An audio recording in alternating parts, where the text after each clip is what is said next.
दुसरीकडे शरद पवार बीडमध्ये दाखल होणार आहेत। अगदी थोड्याच वेळात ते पुण्यातून रवाना होतील आणि बीडमध्ये पवार यांच्या दौऱ्यासाठी तयारी सुद्धा करण्यात आलेली आहे। काही वेळातच ते पुण्यातून निघणार आहेत आणि बीडमध्ये दाखल होतील। बीड आणि परभणी असा शरद पवार यांचा हा नियोजित दौरा आहे। आज ते दोन्ही ठिकाणी भेट देणार आहेत। संतोष देशमुख यांच्या कुटुंबियांची आणि परभणीमध्ये सूर्यवंशी या कुटुंबियांची ते भेट घेतील। त्यानंतर परभणीमध्ये आंदोलनकर्त्यांशी सुद्धा संवाद साधणार आहेत।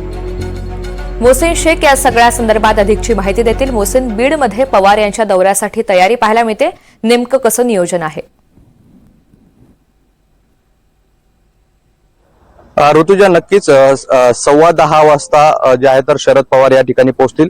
हेच हेलिपॅड आहे जे मस्सा जो गाव आहे त्याच्यापासून थोड्याशा अंतरावर हे हेलिपॅड तयार करण्यात आलेलं आहे आणि याच ठिकाणी शरद पवार पोहोचतील। आपण जर बघितलं तर पोलिसांचा प्रचंड असा बंदोबस्त या ठिकाणी पाहायला मिळतोय, कारण गेल्या काही दिवसांपासून बीडचं प्रकरण जे आहे तर चांगलंच गाजतंय। अधिवेशनात देखील याची मोठी चर्चा होते।